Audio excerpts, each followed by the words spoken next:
Kabanata 131. Hindi natuloy si Charlotte. Tahimik niyang inayos ang mga dokumento at inilagay sa mesa. Pagkatapos, nilinis niya ang mga mantsa ng dugo gamit ang isang tela. Sa bawat pagpahid niya, parang pinupunasan niya ang sarili niyang sugat. Nasasaktan ka ba dahil nasugatan si Hector? Sambit ni Zachary. Hindi sumagot si Charlotte at nagpatuloy sa paglilinis. Nawalan ng pasensya, sumimangot si Zachary at sumimangot, isa ka bang pipi? Kausapin mo ako. Dahil doon, sa wakas ay tumigil si Charlotte sa paglilinis at tumangala sa kanya. Bakit ka gumagamit ng karahasan? Bakit hindi mo magawang magsalita? Kailangan mo bang manakit ng iba?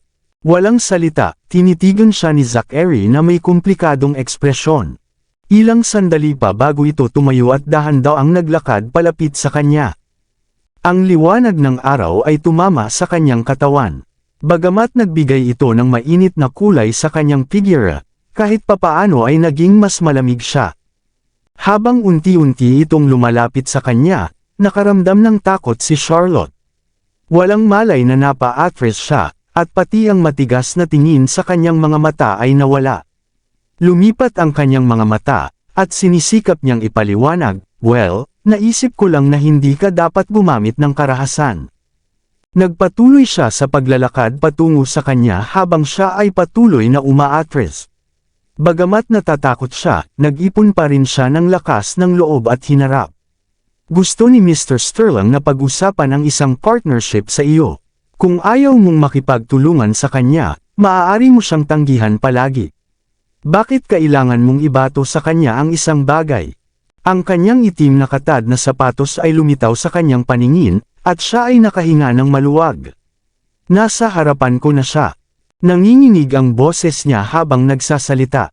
Kung kumikilos ka ng ganyan, matatakot sa iyo ang lahat ng nasa opisina. Matatakot din sa iyo ang mga existing at potential partners mo. Ikaw lang ang hindi natatakot sa akin, ungol ni Zachary sa mapanganib na mababang boses. Pinilit niya itong umatras hanggang sa madikit ang likod nito sa dingding at wala na siyang ibang mapupuntahan. Pagkatapos, inilagay niya ang isang kamay sa balikat niya habang ang isa naman niyang kamay ay kinurot ang pisngi niya para pilitin siyang tumingin sa nagniningas nitong mga mata. Ako, nauutol na sabi ni Charlotte. Nagpanik siya at hindi alam kung ano ang masasabi niya para makaalis sa sitwasyon. Sa tingin mo ba maaakit mo ang aking atensyon sa pamamagitan ng paggamit ng gayong mga panlilinlang? Panunuya ni Zachary. Or else, sa tingin mo ba gusto kita? Kaya may karapatan kang kumilos na parang spoiled na prinsesa. Hindi ko akalain na interesado ka sa akin, sabi ni Charlotte. Ang taong katulad mo ay hinding-hindi magiging interesado sa iba kundi sa sarili mo pa rin. Mabuti. Si Zachary ay nagpakawala ng malalamig na tawa, tulad ng isang halimaw na nagpapakita ng awa sa harap ng kanyang biktima. Hindi mapakali si Charlotte, at napagtanto niya na ang mga sinabi niya kanina ay nagdagdag lamang ng gatong sa apoy. Kailangan ko nang umalis. Gusto niyang tumakas, ngunit ang matangkad at malakas na katawan ng lalaki ay parang kulungan sa paligid niya. Kaya naman, yumuko siya at lumuhod sa ilalim ng braso niya. Hindi siya pinigilan ni Zachary ngunit pinitik niya ang kanyang mga daliri, at nagsimulang mag-flash ang infrared sensor sa kanyang pinto. Nakalock ang pinto at hindi ito mabuksan ni Charlotte. Sinubukan niyang pihitin ang doorknob sa maraming paraan, ngunit hindi ito natinag. Nagkaroon lamang ng isang automatikong prompt ng boses. Nakalock ang pinto, mangyaring gamitin ang iyong fingerprint o ilagay ang password. Sa sandaling iyon, si Charlotte ay naguguluhan, at siya ay tumalikod. Anong gusto mo? Palabasin mo ako ngayon din. Tahimik, inikot ni Zachary ang kanyang itim na leather na upuan at masayang sinindihan ang kanyang tabako. Mr. Knock. Dahil sa mga ideya, si Charlotte ay sumugod sa kanya at nakiusap. Humihingi ako ng tawad sa kung anuman ang nasabi ko kanina. Hindi ako dapat naging ganito kawalang galang. Patawarin mo ako at hayaan mo akong umalis. Gayunpaman, nanatiling tahimik ang kanyang amo at huminga muli ng kanyang tabako. Ito ay isang opisina. Kung hindi mo ako pinalabas, ano ang iisipin ng iba? Siya ay desperado at sinubukan siyang hikayatin sa ibang paraan. May mga taong nag-isip-isip na tungkol sa ating hindi pangkaraniwang relasyon. Kung gagawin mo ito, maaaring isipin ng iba na ikaw ay isang boss na nanliligalig sa kanyang mga babaeng empleyado. Haha, tumawa si Zachary. Kailangan ko pa bang asarin ang mga babaeng empleyado? Ikaw, may isang bagay na na-curious ako tungkol sa. Nagbuga ng usok si Zachary bago siya nagpatuloy, sino ang mga taong nagsasalita tungkol sa atin? Paano nagsimula ang chismis? Sabi nila, nahihiyang tanong ni Charlotte, ikaw ba ang nagligtas sa akin noong may nangyari sa akin noon sa sultry night? Hindi sumagot si Zachary at malamig na tinitigan siya habang nakakunot ang gilid ng labi nito. Lalo lang natakot si Charlotte sa ugali niya. Ikaw ba talaga ang nagligtas sa akin? Maingat niyang tanong sa kanya. Hindi mo alam kung sino ang nagligtas sa'yo. Ganti ni Zachary. Ako, gustong sabihin sa kanya ni Charlotte na hindi niya alam ang nangyari noon dahil nadroga siya at nasa semi-conscious state, pero pinigilan niya ang sarili. Ito ay hindi isang bagay na maluwalhati pagkatapos ng lahat. Kung hindi siya ang nagligtas sa kanya, siya na lang ang mag-aayos ng sarili niya. Kalimutan mo na. Hinding-hindi ako makakatanggap ng sagot mula sa iyo. Sinubukan niyang ibahin ang usapan at nagreklamo, Mr. Knock, paalisan mo na ako. Kailangan ko pang magtrabaho. I saved you, biglang bumalik si Zachary sa dating topic. Paano mo ako gustong gantihan? Hindi pwedeng ikaw. Naalarma si Charlotte. Kung ikaw ang nagligtas sa akin, paano yun posible? Nasa labas ako para uminom. At nagkataon, na nandoon ako. Nagpakawala ng panibagong usok si Zachary saka siya sinulyapan ng mayabang. Kahit na may nangbubuli sa aking aso, lalapit ako para tumulong. Isa itong gawa ng kawang-gawa sa akin. Paano posible iyon? Nalilito si Charlotte. Ang nagligtas sa akin ay. Akala niya nakita niya si escort in death. Ano sa lupa ang nangyayari? Nadroga ka at halatang uhaw na uhaw ka. Isa pa, patuloy kang gumagalaw sa aking mga bisig, pang-aasar ni Zachary. Gusto mo pa akong samantalahin. Hindi nangyari iyon, taimtim na tanggi ni Charlotte. Maraming tanong ang nasa likod ng kanyang ulo. Yung lalaking nagligtas sa akin ay boyfriend ko. Pagkatapos ng nangyari, nagising ako sa kanya. How can it be you? Bago pa siya makatapos ay hinila siya ni Zachary sa kanyang mga braso. Gusto niyang lumaban ngunit nakakulong siya sa mga bisig nito na walang puwang para makagalaw man lang. Ano ang sinusubukan mong gawin? Bitawan mo ako ngayon din. Nagpumigla si Charlotte sa abot ng kanyang makakaya. Gayunpaman, habang ginagawa niya iyon, mas napukaw ang pagnanasa ni Zachary sa kanya. Noong araw na iyon, hindi ka ganoon. Ang sabi ng lalaki. Inangat niya ang baba niya para tignan ang flawless na mukha nito at magagandang mata. Ang paningin ay nagpadala ng kanyang dugo na mag-pump at ang kanyang katawan ay nasusunog sa pagnanais para sa kanya. Noong araw na iyon, nagkusa kang halikan ako. Ganito. He whispered huskily and nibbled on her earlobe. Kaagad, ang maapoy na haplos ay nagtapon ng katinuan ni Charlotte sa labas ng bintana. Natigilan siya at kinakabahan na tumayo. Parang umuungol ang boses niya habang humihikbi, hindi. Ginawa mo rin ito. Dahan-dahan siyang lumapit sa pisngi nito, idiniin ang labi nito bago lumipat sa kanyang leeg, sa baba at malarosas na mapupulang labi. Sa sandaling dumampi ang mga labi ni Zachary sa kanyang labi, naramdaman ni Charlotte ang isang alon ng init na tumaas sa kanyang katawan. Unti-unti siyang nawawalan ng kontrol. Hindi, para siyang kuting na walang magawa, na nanginginig na hindi mapigilan. Ang kaninang naninigas niyang katawan ay tila bumagsak, at natutunaw sa kanyang mga bisig. Hindi alintana, may boses sa kanyang ulo na paulit-ulit na nagpapaalala sa kanya. Hindi. Samantala, tinatangkilik ni Zachary ang panig niyang ito, marupok at maselan. Lalong tumindi ang kanyang mga galaw, at ang kanyang kamay ay lumipat sa kanyang binti. Oh, kinilig si Charlotte at agad na natauhan. Itinulak siya nito palayo sa gulat. Gayunpaman, hindi niya nagawang itulak siya palayo. Sa sobrang lakas niya ay bumukas muli ang sugat sa balikat niya. Matindi ang sakit na namutla ang mukha niya, at pinagpawisan siya. At tubiling, kumalas si Zachary sa pagkakahawak sa kanya. Dinilaan niya ang kanyang mga labi ng may pananabik, na nag-aalab pa rin sa kanyang mga mata. Kinuha ni Charlotte ang pagkakataong umatras at ayusin ang kanyang damit. Sa pagtingin sa masakit na ekspresyon nito, alam niyang pinalubhan na naman nito ang sugat nito, kaya lumapit siya para tingnan siya. Sa halip, nagbabala si Charlotte, huwag kang pumunta rito.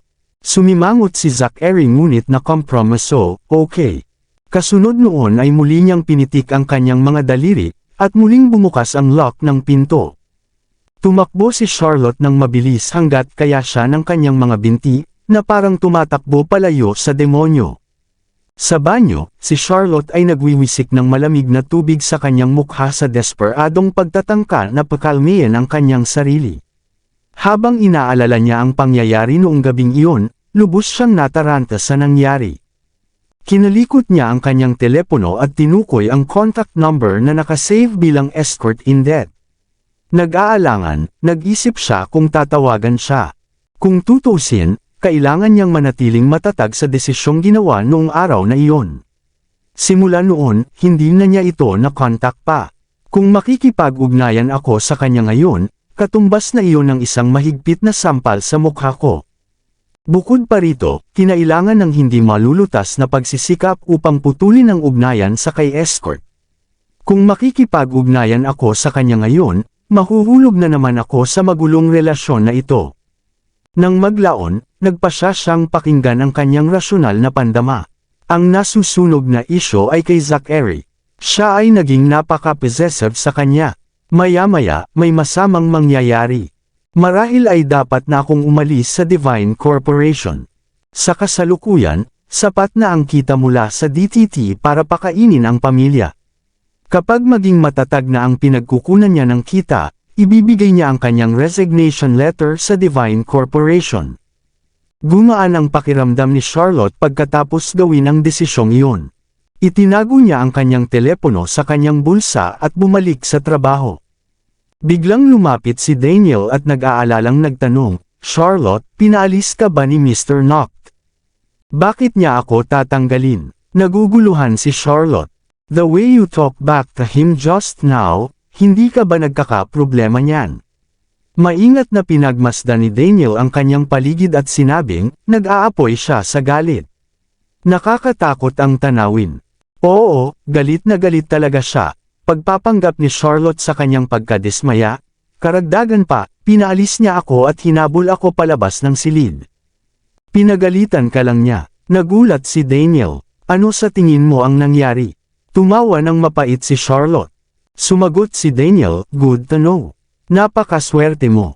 Pagkatapos noon ay hindi na nagsalita pa si Daniel at bumalik sa trabaho. Napaisip si Charlotte sa sarili. Dapat kong iwasan ang devil na iyon sa hinaharap. Or else, magsisimula na naman ang usap-usapan sa kumpanya.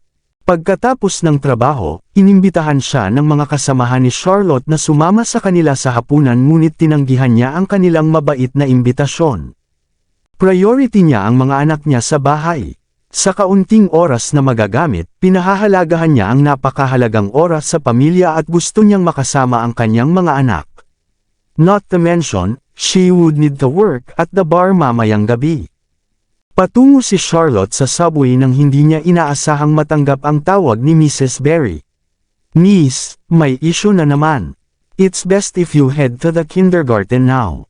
Sumugod si Charlotte patungo sa Apple Kindergarten, at nakaramdam ng kakaiba. Sa principal's office, nakaupo sa sofa sina Luna at Amanda. Nakakatakot ang ambience sa kwarto. Sa kabilang panig ng silid, si Miss Longman at Miss Cheney ay nakatayong nag-aalala sa harap nila na parang mga katulong na nagkamali. Samantala, nasa sulok ng kwarto sina Mrs. Berry at Ellie. Gayunpaman, wala sina Robbie, Jamie at Timothy. "Wala kaming oras para dito. Kung hindi magpapakita ang kanyang mga magulang, ipaubaya namin ito sa pulisya." Ang pagtuturo ni Amanda ay ganap. "Sige po, ma'am," agad na kinuha ng abogado ang kanyang telepono at handa nang tumawag ng pulis. Napaluha si Ellie at iwinagayway ang kanyang mabilog na mga kamay bilang pagtutol.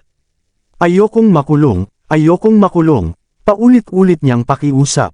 Ellie, huwag kang matakot.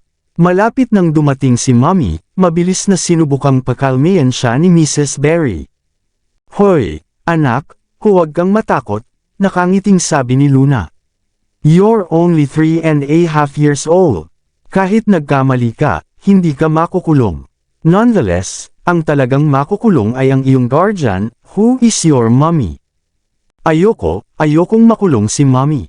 Lalong lumakas ang iyak ni Ellie. Umalangaw-ngaw sa buong silid ang sumisigaw na paghihinagpis ni Ellie. Namamaga ang kanyang mga mata at namumula ang kanyang pisngi. Nakakadurog ng puso para sa isang batang katulad niya ang magpakita ng kawalang pag-asa at kalungkutan. Ellie, mabilis na pumasok si Charlotte sa silid at buong pagmamahal na niyakap ang kanyang anak. Mommy, niyakap ni Ellie ang yakap niya. Humihingal na siya, umiiyak. Mommy, pasensya na. Ellie, don't worry about it. Andito na si Mommy. Magiging maayos din. Magiliw siyang tinapik ni Charlotte sa likod. Ngayon, sabihin mo sa akin kung ano ang nangyari. Mommy, nawala ko yung bracelet, nanginginig na sagot ni Ellie. Natatakpan ang boses niya sa sobrang pag-iyak. Hayaan mong ipaliwanag ko ang sitwasyon. Naiinis na tumingin si Amanda kay Charlotte. Nawala sa kanya ang brilyante na pulse heiress ng apo ko na ipinasa sa mga henerasyon. Nagkakahalaga ito ng halos 30 milyon. Ngayon, hindi mo ba iniisip na dapat tayong mabayaran? Mom, bakit ang galang mo sa kanila? Bulalas ni Luna sa pagkabalisa. Malinaw, ninakaw niya ito. Ingatan mo ang mga salita mo. Putol ni Charlotte sa kanya. Iyan ang totoo, matamlay na sagot ni Luna. Shut up! Sumingit si Amanda at tinitigan si Luna. Pagkatapos, lumingon siya at tumingin kay Charlotte. Maging ang bracelet ay nanakaw o nawala, iyon ay hindi mahalaga. Gayunpaman, hindi mapag-aalinlanganan na ang iyong anak na babae ang may kasalanan sa hindi magandang pangyayaring ito. Kami ay mga makatwirang tao at hindi nila intensyon na maging mahirap sa bata. Kaya, iniimbitahan ka namin dito upang malutas ang sitwasyon. Ngayon, paano mo iminumungkahi na lutisin namin ito? Mula nang siya ay parusahan ni Zachary sa huling auction, gumamit si Amanda ng ibang diskarte. Ngayon, nagpapanggap siyang makatwiran at magalang kay Charlotte.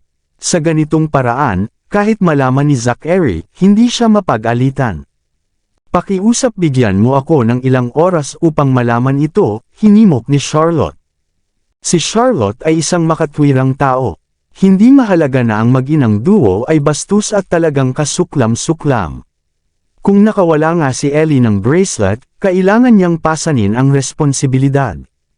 Nagmamadali kaming umuwi para ipagdiwang ang kaarawan ng apo ko. Tiningnan ni Amanda ang oras sa kanyang relo. Sapat na ba ang 10 minuto? Okay na iyon. Inakbayan ni Charlotte si Ellie at pinakalma siya.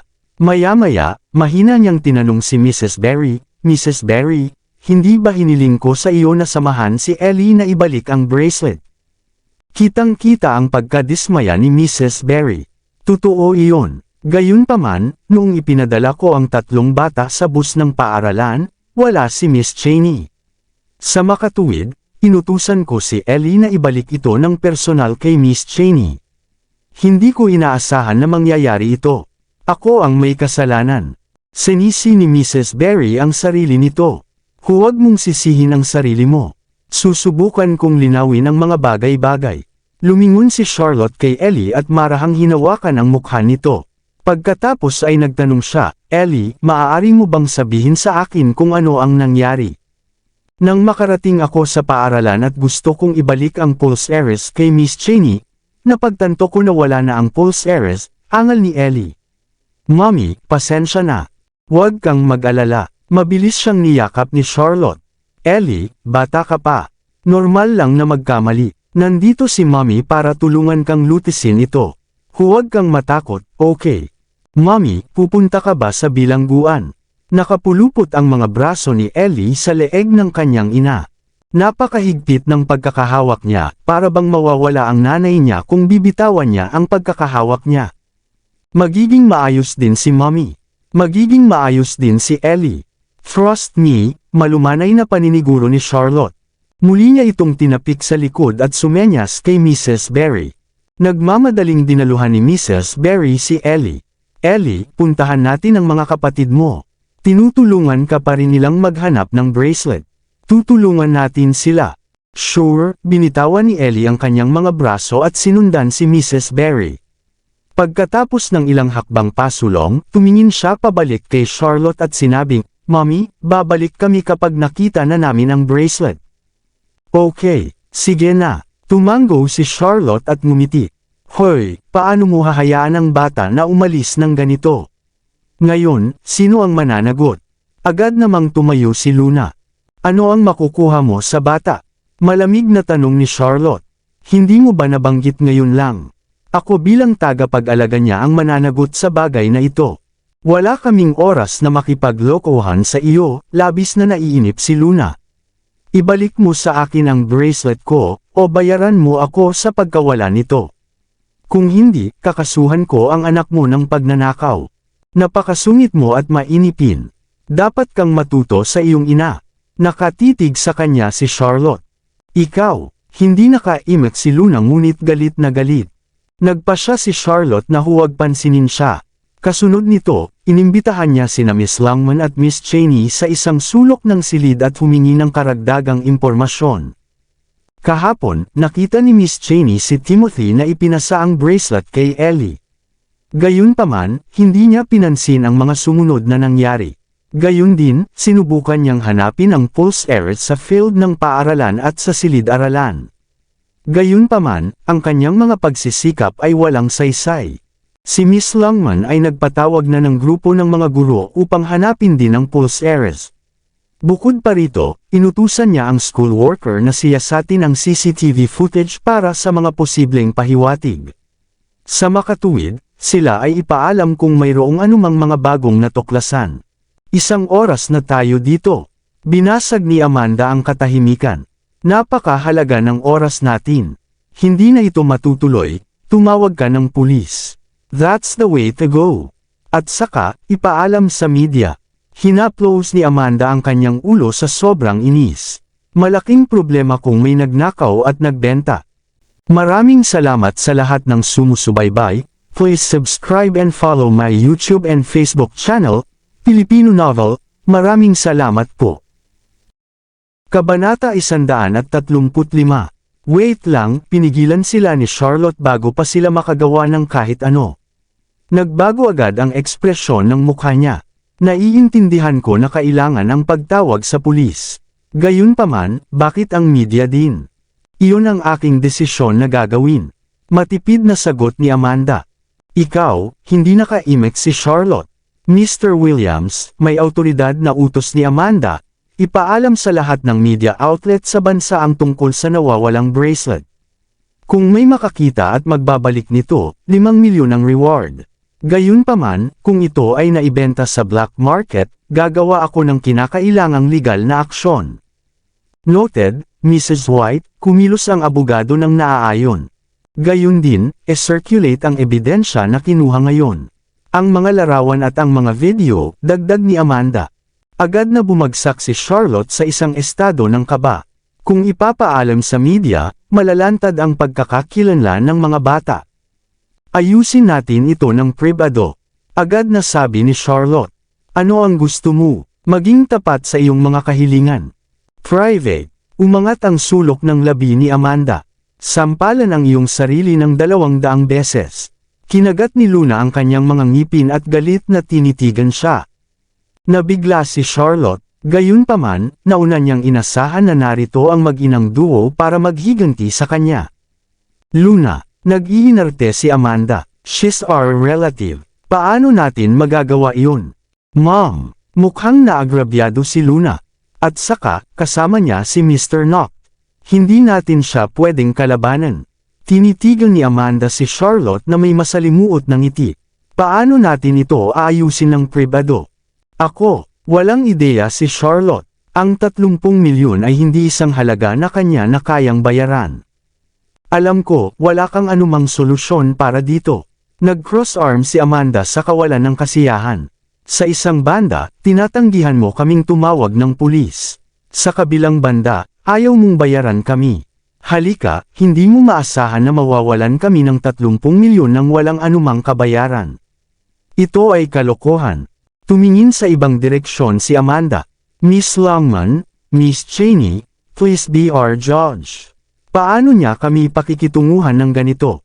Oo, totoo iyan. Awkward na tumanggo si Miss Longman. Gayunpaman, matapat na sumagot si Miss Cheney, Miss Wynne, dahil si Ellie ang nakawala ng pulse ears, sa palagay ko ay dapat mong bayaran sila. Oy, sa wakas ay nagpahayag si Miss Cheney ng isang panukala na patas sa amin. Nakaramdam ng mali si Amanda. Dahil hindi ka makapagbigay ng solusyon, sa palagay ko wala na tayong pagpipilian. Tumayo si Amanda sa kinauupuan niya. Maghintay ka. May naalala si Charlotte at kinuha ito sa kanyang bag, gagamitin ko ito. Tinitigan ni Amanda ang ruby necklace na mahigpit na hawak sa mga kamay ni Charlotte. Nakakagulat, basta-basta itong binalot ng tissue papers. Walang packaging o anumang uri ng proteksyon upang mapangalagaan ang kayamanan. Gayunpaman, ang kwintas ay nagningning ng mapang-akit na ningning at kagandahan. Hindi ba ito ang ruby necklace na na-auction noong araw na iyon? Ang mga mata ni Luna ay kumikinang sa pagnanasa at selos. Ito ba ay peke? Hayaan mo akong tingnan. Kinuha ni Amanda ang ruby necklace at pinagmasdang mabuti. Di nagtagal, kinumpirma niya, totoo. Ang ruby necklace na ito ay nagkakahalaga ng 100 milyon, si Charlotte ay nag-aatubili na i-pledge ito. It's more than enough to cover your loss. Kapag nahanap ko na ang necklace, babalik ako para tubasan ang necklace. Kung hindi mo mahanap ito, mas lalo siyang hinarap ni Luna. Kung gayon, ang kwintas na ito ay nararapat na pag-aari ko. Hindi yun gagana. Hindi magkapareho ang halaga ng dalawang bagay. Nag-aalalang sagot ni Charlotte, kung hindi ko mahanap muli ang iyong pulse ears, hahanap ako ng ibang paraan para mabayaran ka. Gayunpaman, hindi mo maaaring mawala ang kwintas dahil balak kong tubasan ito. Dapat may limitasyon sa oras para dito. Napangisi si Amanda. Sa loob ng 7 araw, kung mahahanap mo ang pulse ears, ibabalik ko ito sa iyo. Nagpatuloy siya upang itakda ang kanyang mga kondisyon. Kung nabigo kang mahanap ang bracelet, kailangan mong magdala ng 38 milyon para mabayaran mo kami. Kung magagawa mo ito, ibabalik ko sa iyo ang kwintas na ito. Gayunpaman, kung wala kang pulse ears o pera, sa akin ang kwintas na ito. Ito, nag-aalangan si Charlotte. Kung hindi ka sumasang-ayon, tatawagan ko ang pulisya at ang media. Ginamit ni Amanda ang kanyang pagkilos laban kay Charlotte. Sumasang-ayon ako. Idiniin ang likod ni Charlotte sa dingding. Sige, pagkatapos ay magsasagawa tayo ng isang kasunduan. Si Miss Longman at Miss Cheney ay maaaring maging mga saksi natin, sagot ni Amanda. Matapos nilang pirmahan ang kasunduan, kontentong umalis ang mag-ina na dala ang ruby necklace. Si Miss Longman at Miss Cheney ay pumunta sa security room para magtanong tungkol sa sitwasyon. Nang handang hanapin ni Charlotte ang kanyang mga anak, isang pamilyar na boses ang narinig mula sa kanyang likuran. Bakit hindi ka humingi ng tulong sa akin? Lumingon si Charlotte at nagulat siya sa nakita niya. Ito ay si Hector na nakatingin sa kanya gamit ang kanyang sculpted at gorgeous face. Nag-aalala, bumaba siya ng ilang libra at ang kanyang kutis ay haggard at malagim. Nang hapong iyon, siya ay nasugatan ni Zachary sa Divine Corporation. Bagamat nalagyan ng benda ang sugat at nagpalit siya ng bagong damit, nananatili pa rin ang lungkot at kalungkutan. I'm sure you know I can help you solve the problem. Why do you always bear everything on your shoulders every time? Hector frowned. Dapat maging independent ako. Ngumiti ng mapait si Charlotte. Sumakit ang puso ni Hector sa kanya. Wala siyang ibang gusto kundi ang yakapin siya. Hindi niya namamalayan na napa-atras siya ng ilang hakbang para iwasan siya.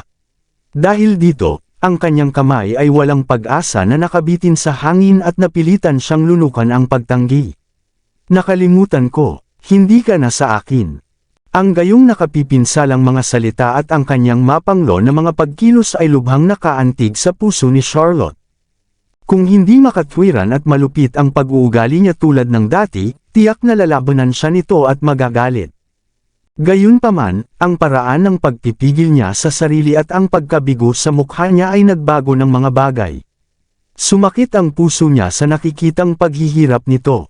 Nagsimulang pumasok sa kanyang isipan ang mga nakaraang alaala. As she vividly recalled, ang una nilang yakap noong sila ay 16 ay ganoon din ang paraan. Gayun din, ang pagnanais na yakapin ang isa't isa ay sinalubong ng isang magkasalungat na puwersa upang pigilan ang kanilang sarili. Ito ay isang walang saysay na pagtatangka tulad ng kanilang relasyon. Sa bandang huli, nasira ang lahat. "It's my own matter and I can deal with it myself," mahinang sagot ni Charlotte. Sa kabilang banda, bakit mo ginagawa ito sa iyong sarili? Ang iyong prestihiyosong negosyo ay binubuo ng iba pang mga kliyente bukod sa Divine Corporation. Kaya kung alagaan ito sa aking sarili. Ayaw ni Hector na pag-usapan ang bagay na iyon. Huwag mo nang kausapin si Zachary dahil sa akin. Tandaan mo, it's not worth the risk. Masyado kang nag-iisip. Hindi ko gagawin iyon. Sinadya ni Charlotte na dumistansya sa kanya. "Mr. Sterling, kakaalis lang kanina ng asawa at biyenan mo at hindi sila dapat lumayo. Umalis ka na para maiwasan ang anumang hindi pagkakaunawaan. Ang Pulse Heiress ay regalo mula kay Timothy kay Ellie. Kaya, hindi na kailangan ng anumang kabayaran. Haharapin ko ito," tugon ni Hector. "Ang pinakamahusay na paraan para harapin mo ito ay ang ilayo ang iyong sarili sa akin." Sumingit si Charlotte at mahigpit na pinaalalahanan siya. "Hanggat ipahayag mo ang iyong damdamin sa akin, silang dalawa ay patuloy na magdudulot sa akin ng gulo." Narinig ni Hector ang sinabi niya at nauwi sa pagkapatas ang usapan. Matagal ang katahimikan bago siya nagpasya na tumalikod at umalis. Napabuntong hininga si Charlotte nang dahan-daang nawala ang figure ni Hector sa paningin. Nagsisi siya kung paano nangyari ang mga bagay, ngunit hindi na ito maibabalik sa dati. "Mommy," tawag sa kanya ng kanyang mga anak. Lumingon si Charlotte at yamakap si Ellie sa kanyang mga bisig. Ang kanyang mga pisngi ay nakabaon ng malalim sa dibdib ni Charlotte nang magtanong siya ng may pagkabalisa, "Mommy, hindi namin mahanap ang bracelet. Ano ang gagawin natin?" "Mommy," sabi ng nanay ni Timothy, 30 million daw ang bracelet. "Totoo ba iyon?" Nakakunot ang noo ni Robbie at nakadiretsong tanong. "Magkano ang 30 million? Napakamot ng ulo si Ellie at nag-aalalang tumingin sa kapatid. Dumi, isang halaga iyon na hinding-hindi kikitain ni Mommy sa buong buhay niya. Hindi sinasadyang nasabi ni Jamie. Mabilis niyang tinakpan ang bibig niya at nakonsensyang tumingin kay Charlotte. "Mommy, don't worry about it. I can earn that amount paglaki ko. Ang mga inosenteng anak ko." Marahang hinaplos ni Charlotte ang buhok ni Jamie at hinawakan ang mga pisngi ni Robbie. Hinawakan niya si Ellie at sinabing, "Don't worry about it. Nabayaran na sila ni Mommy. Nalutas na ang usapin." "Totoo ba iyon?" Nagulat ang tatlong bata. "Oo, ito nga. Kamakailan lamang, ang pagganap ng trabaho ni Mommy ay namumukod-tangi at kumita ako ng malaking pera. Kaya't maaari ko silang bayaran para sa Pulse Heiress." Nagkunwaring gumaan ang loob ni Charlotte. "Oo, ang galing." Masayang nagdiwang ang tatlong bata. Bilin ni Charlotte, "Sige, sumunod kayong lahat kay Mrs. Berry pauwi. May mga dapat pang asikasuhin si Mommy ngayon at medyo late na ako uuwi." "Oo, Mommy." Magiging mabubuting anak sina Robbie, Jamie at Ellie. Masayang tugon nila. Pagkaalis ni Mrs. Berry kasama ang mga bata, agad na tumakbo si Charlotte pabalik sa silid-aralan at hinanap sa taas at baba para sa Pulse Heiress. Tumingin siya kung saan-saan. Ang mga silid-aralan, ang field ng paaralan, ang school bus, ang mga palikuran, at bawat sulok sa compound ng paaralan. Nang walang pagpipilian kundi magtiyaga, nagsimula siyang maghalungkat sa mga basurahan. Bilang kinahinatnan, ang kanyang mga damit ay nadumihan sa kalaunan na puno ng alikabok at dumi. Habang dumilim ang langit, sunod-sunod na umalis ang mga guro at manggagawa sa paaralan. Miss Longman tried to persuade her, "Miss Wind, I suggest you go home in a meantime. Lahat tayo ay hahanapin ito bukas." Bukod pa rito, nagpadala na ako ng notice na nagpapalam sa lahat ng tauhan ng paaralan tungkol sa bracelet. Kung may makakita nito, ipapasa ito sa akin. Plano kong hanapin ito ng mas matagal. Inaayos ni Charlotte ang basurahan. "Miss Longman, don't mind me. Hahanapin ko ito hanggang alas 8 ng gabi at aalis ako pagkatapos nito." Sabihin ko ang totoo, nilibot na namin ang paligid sa mga lugar na ito. Gusto pa ni Miss Longman na kumbansihin siya. Gayunpaman, nagbago ang isip niya pagkatapos niyang makita ang determinasyon ni Charlotte. "Sige, kailangan ko nang umalis. Dalhin mo itong torchlight kung sakaling kailangan mo ito." "Salamat." Kinuha ni Charlotte ang torchlight. "Kailangan ko ito." Si Miss Longman ay tumalikod at naglakad palayo. Nang maglaon, nakita niya si Miss Cheney sa pasukan ng paaralan at agad na napag-usapan ng dalawa ang pangyayari. Ang isang babaeng nagsisikap na palakihin ang 3 anak ay hindi madali, komento ni Miss Cheney, "Nasaan ang ama ng mga bata? Siya ay isang irresponsibleng magulang." Sumagot si Miss Longman, "She should be a single mom." Ngayon, samobra si Mrs. Sterling sa pamamagitan ng kasuklam-suklam na pagsaway sa 3 bata. Nakalulungkot para sa kanya na magkomento na ang di umano'y pagnanakaw ay resulta ng hindi sapat na edukasyong pampamilya ng kanilang mga magulang. Sinubukan kong pakalmayan siya ngunit nagbanta siya na sa halip ay paalisan ako. Napakasamang babae. Sa kalaunan ay isiniwalat ni Miss Cheney ang kanyang mga hinaing. Hindi mapakali si Miss Longman. Si Mrs. Sterling ay sikat sa kanyang pagmamataas at dominanteng pag-uugali. Subukang huwag pakialaman siya. Nadama ni Miss Cheney na ito ay lubhang hindi patas para kay Ellie. Malinaw na sinadya ni Timothy na maging regalo ang bracelet para kay Ellie. Gayunpaman, tumalikod ngayon ang kanyang ina at inakusahan si Ellie ng pagnanakaw. Napakasamang gawain. Sa kasamaang palad, ang batas ay laban kay Miss Wind at Ellie.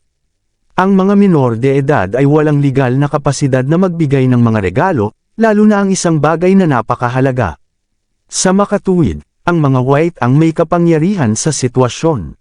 Malinaw na tutol si Miss Longman sa pag-uugali ng mga white. Sumagot si Miss Cheney, "Naiintindihan ko. Kaya naman, naglakas loob akong hindi magsalita sa pagtatalo ngayon." Gayunpaman, hindi dapat pinagalitan ni Mrs. Sterling ang mga bata sa ganoong paraan. Nang mangyari iyon, si Ellie ay umiiyak at nanginginig sa takot. Nasasaktan akong makita ang kanyang takot na takot. Sa totoo lang, she's a very mean and cold-blooded woman. Noon lang dumating si Miss Wind, at napigilan niya pa ang sarili na pag-alitan si Ellie. Pahayag pa ni Miss Longman. Sa kalaunan ay na-visualize ni Miss Cheney ang potensyal na sakuna na sasapit sa kanya sa pamamagitan ng pagkakaroon ni Timothy sa kanyang klase. Totoo, nakakatakot ang isang magulang na ganito. Kailangan kong manalangin sa Diyos na walang mangyaring masama kay Timothy sa klase ko. Kung hindi, mapapahamak ako. Hindi lang ikaw, kundi ang buong kindergarten ay gagawin din para sa. Kinilig si Miss Longman sa pag-iisip tungkol dito.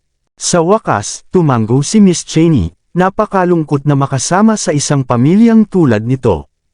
Habang sinisikap ng 2 guro na magsalita ng mahina, hindi nila nagawang manatiling hindi marinig sa tahimik at mapayapang gabi. Hindi maiwasang makarinig si Charlotte sa buong usapan. Mahigpit niyang hinawakan ang torchlight at ang kanyang mga mata ay naglalabas ng matinding galit at puot.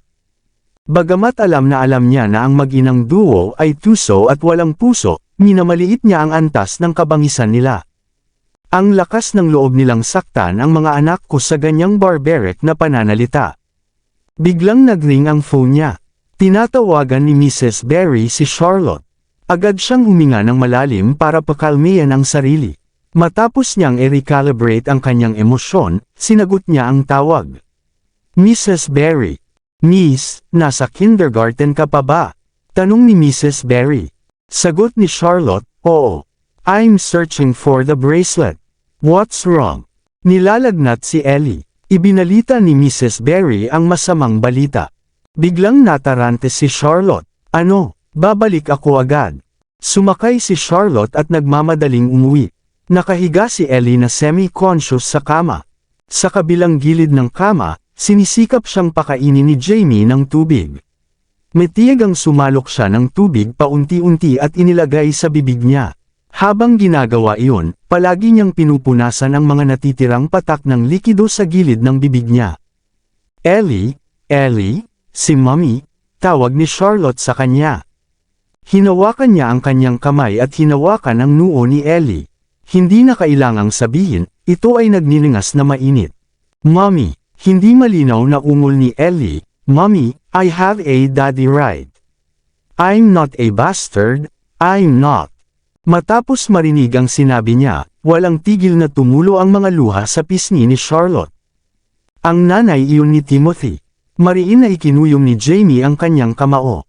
Nagalit siya at nagpatuloy sa pagbigkas, sinaway niya kami dahil wala kaming ama, at sinabi pa niya na kami ay. Kinagat ni Jamie ang kanyang mga ngipin upang pigilan ang kanyang sarili na tapusin ang pangungusap. Ang sumunod na nangyari ay isang bagay na hindi niya manggahas na banggitin. Dahil dito, nagsimulang mamula ang kanyang mga mata. Huwag kang mag-abala, sinadya niya. Sinubukan ni Robbie na paalalahanan ang kanyang kapatid. Gayunpaman, kitang-kita rin ang mga pulang guhit sa sulok ng kanyang mga mata. Napakagatlabi si Charlotte at nanatiling tahimik. Gayunpaman, alam niya ang epekto ng mga salitang iyon sa mga bata. Dati, kinagat niya ang bala kapag binubuli siya ng hindi makatao. Gayunpaman, sa pagkakataong ito, hindi na niya pakakawalan pa sila. Maaabutan sila ng karma. Nagalit si Mrs. Berry. Ano ang temperatura niya? Iniba ni Charlotte ang usapan. 101.3 degrees Fahrenheit. Kumunat ang noo ni Robbie. Mommy, sa tingin ko dapat nating painumin ng gamot sa lagnat si Ellie. Mabilis na tumakbo si Jamie patungo sa sala para kunin ang first aid kit box. Kukuha ako ng gamot. Kinalikot ni Mrs. Berry ang kahon at nakita ang gamot sa lagnat. Kaagad, binigyan niya si Ellie ng gamot ayon sa inirekomendang dosis. Nag-aalala, si Ellie ay umuubo ng husto. Sa labis na pagkadismaya, isinuka niya ang karamihan sa gamot at nakainom lamang ng maliit na bahagi nito. Nabalisa si Charlotte sa kalagayan ni Ellie. Mula nang siya ay isilang, ang kanyang kalusugan at immune system ay malayong mababa kaysa sa kanyang dalawang kapatid na lalaki. Sa makatuwid, palaging binibigyan siya ni Charlotte ng maselang pangangalaga at atensyon. Pagkatapos ng mga taon ng masusing pag-aalaga at rehabilitasyon, ang kalusugan ni Ellie ay bumuti ng husto. Nakalulungkot, ang biglaang lagnat ay dapat dulot ng pamamaga ng tonsil dahil sa kanyang sobrang pag-iyak. Matapos pakainin si Ellie ng gamot, 8:20 na ng gabi. Habang pinapalitan ang kanyang kamiseta, sinabi ni Charlotte kay Mrs. Berry, Mrs. Berry, kailangan ko nang magtungo sa trabaho ngayon. Pwede ba kitang problemahin ngayong gabi para alagaan si Ellie? Pakitandaan na panatilihing hydrated siya at madalas na mag-sponging para sa kanya. Kung hindi hamupa ang lagnat pagkabalik ko mula sa trabaho, dadalhin ko siya sa ospital. Miss, gabi na, saan ka pupunta? Nag-aalala si Mrs. Berry. Sumagot si Charlotte, nakahanap ako ng side job mula 8:30 hanggang 10:30 ng gabi. Ano na, at halos malate ako. Nagmamadaling sinuot ni Charlotte ang kanyang damit at umalis dala ang kanyang handbag. Mommy, maghintay ka muna sandali. Mabilis siyang hinabol ni Robbie at binigay sa kanya ang isang bag. Hindi ka pa naghahapunan. Dalhin mo itong tinapay. Ito rin. Tumakbo palabas ng bahay si Jamie na may dalang isang kahon ng gatas. Mommy, don't worry about Ellie. Kami na po ang bahala sa kanya. Sige, nagsimulang maiyak si Charlotte. Salamat sa lahat. Kailangang umalis si Mommy. Gagawin natin, Mommy. Sumagot sina Jamie at Robbie na may inosenteng ngiti sa mga labi. Sumakay si Charlotte patungo sa bar DTT. Sa loob ng sasakyan, walang kabuluhan niyang kinain ang tinapay at nilagok ang gatas. Ang tanging naiisip niya ay ang kanyang mga anak at ang hirap na pinagdadaanan nila. Hindi niya napigilan, na napaluha siya. Handa siyang tiisin ang lahat ng uri ng paghihirap at pagdurusa. Gayunpaman, ang kanyang mga anak ay hindi limitado. Ang mag-inang duo ay kasuklam-suklam. Isa pa, mayaman sila at may sapat na oras sa kanilang pagtatapon. Sa kabilang banda, si Charlotte ay walang lakas na mapunta sa isang walang katapusang awayan sa kanila. Marahil ay dapat kung isaalang-alang ang paglipat ng mga bata sa ibang kindergarten. Magkagayunman, kailangan niya ng pera para sa paglipat. Kaya, ang tanging layunin niya sa ngayon ay kumita ng mas maraming pera hanggat maaari. Nang umabot sa 8:30 ang orasan, papunta pa rin si Charlotte. Kasabay nito, isang hindi nakasave na numero ang tumatawag sa kanya. Tulad ng inaasahan, ito ay isang tawag mula sa DTT. Kaya naman agad niyang sinagot ang telepono. "Hello, Charlotte, anong problema mo? Hindi ka ba papasok ngayon?" Si Peter iyon mula sa bar DTT. "I'm sorry, nagkaroon ng emergency pabalik sa bahay at umalis ako sa bahay ko ng bahagya kaysa sa karaniwan. I'm on my way but I might need another 10 minutes, nanginginig niyang sagot.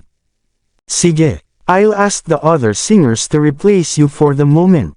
Magsisimula ka ng 9:30. Mungkahi ni Peter. "Oo naman, salamat Peter." Nagpasalamat si Charlotte sa kilos. Habang binaba ni Charlotte ang telepono, sa wakas ay nakahinga na siya. Sa kabutihang palad, ang kanyang amo ay isang makatwirang tao. Kung ito ay isang tulad ni Diablo, marahil siya ay tinanggal na. Sa 9:10, si Charlotte ay dumating sa DTT na balisa. Samantala, may isang lalaking mang-aawit sa entablado na kumakanta ng isang rock song. Kahit na siya ay napaka-propesyonal, ang karamihan ay nanatiling hindi nasisiyahan sa pagganap. "Gusto naming makinig sa napakarilag na babae mula kahapon. Tama, nandito kami espesyal para sa kanya. Nasaan siya?" Palihim na pumasok si Charlotte mula sa likuran at dumiretso sa changing room. Sa sulok ng isang silid, hindi mapakali si Peter na sumenya sa kanya na mag-makeup at tumungo sa entablado. Masunurin na tumango si Charlotte. Samantala, napansin niya ang isang lalaki na kamukhang kamukha ni Escort Indet at nakaupo sa tabi ni Peter. Ang kanyang tindig ay nagmula sa labis na pagmamataas at pagmamataas. Masela niyang inikat ang baso ng alak at ngumiti ng matamis sa kanya. Isang tingin sa kanyang mga mata at siya ay agad na nakuryente sa kanyang nag-aalab na pagmamahal. Agad na inilipat ni Charlotte ang kanyang paningin. Sa sandaling iyon, namumuo sa kanyang isipan ang pagdududa sa pagkakakilanlan ng lalaki. Siya ba talaga si Escort Indet? Gayunpaman, hindi siya nagkaroon ng maraming oras upang isipin ito. Sa isang mabilis na galaw, isinuot niya ang black-laced mask at nagpatuloy sa entablado.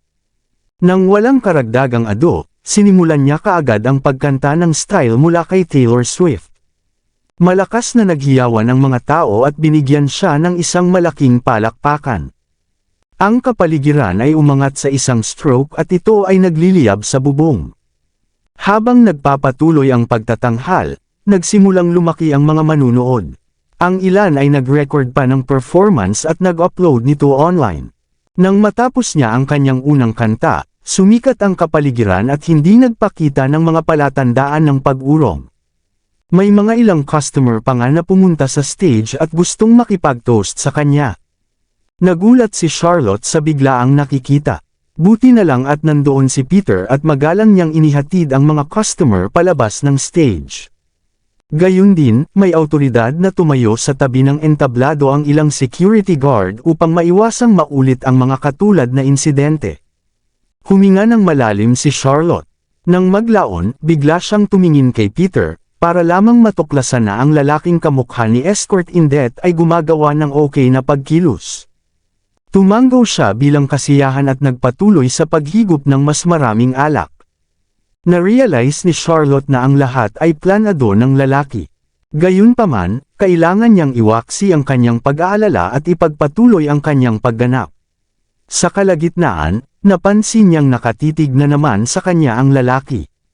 Habang ang kanyang magiliw na titig ay nagpapakita ng mga palatandaan ng pagpapahalaga, ang malademonyong ngiti sa kanyang mukha ay nagpapahiwatig ng iba.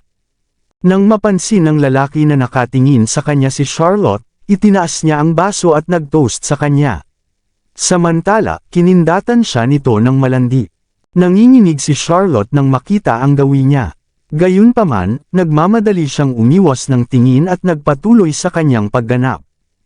Ang bar ay nilamon ng maingay na tagay na nagpapaligsahan upang gantimpalaan siya.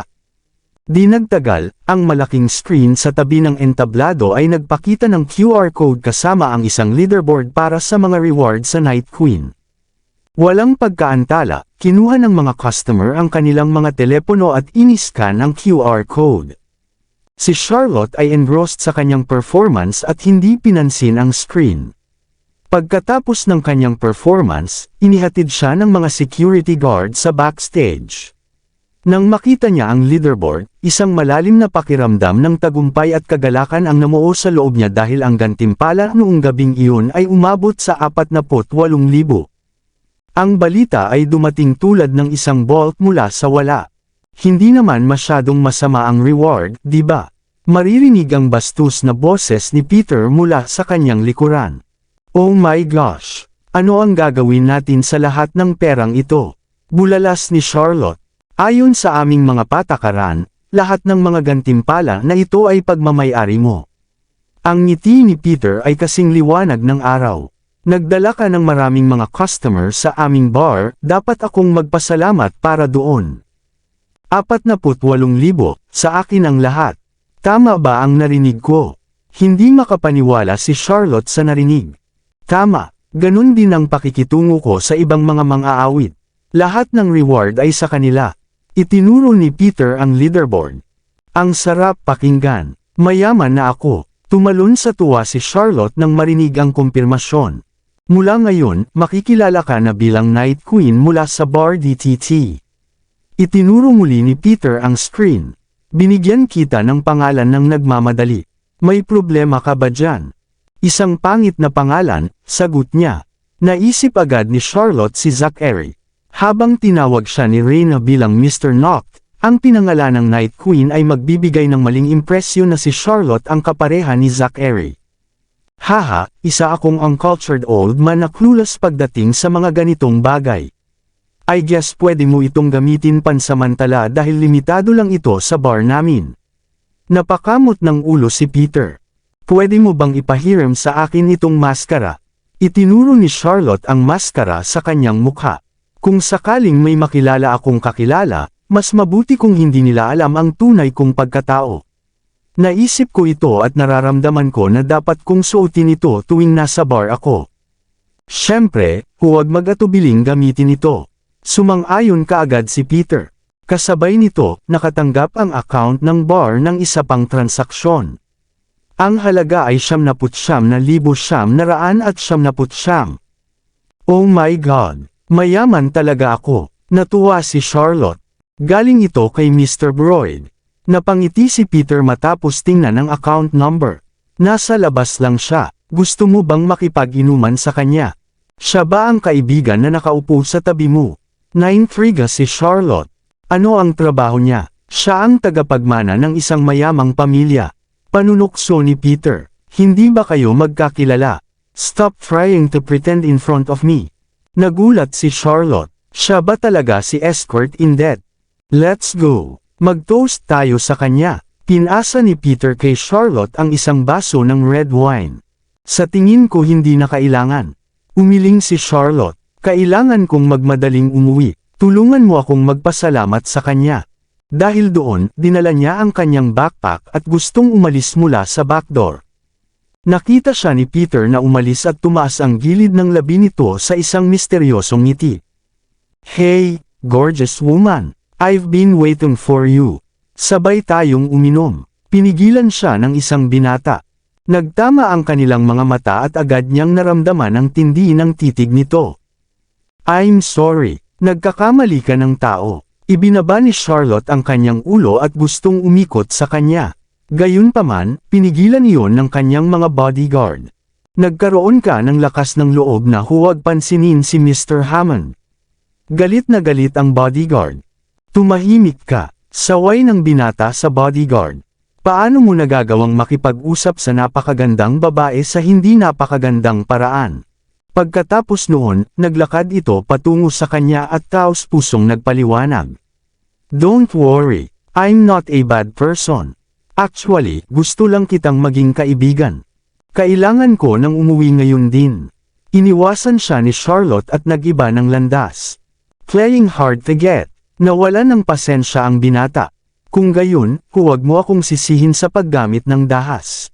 Hinawakan niya si Charlotte sa buhok at kinaladkad papunta sa sasakyan. Bitawan mo ako, walang kabuluhang pagpupumiglas ni Charlotte. Bumusina. Mabilis na sinundan ng matalim na busina ang nakakasilaw na kislap ng liwanag. Damilat ito sa mga mata ng binata at pansamantala siyang nabulag. Anak ng tinapa, sino ang busybody? Galit na galit ang binata.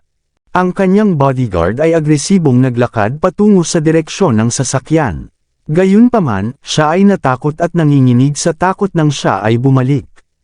Mr. Hammond, ito ay si Mr. Broyd. Sinong Mr. Broyd? Naguguluhan pa rin ang binata.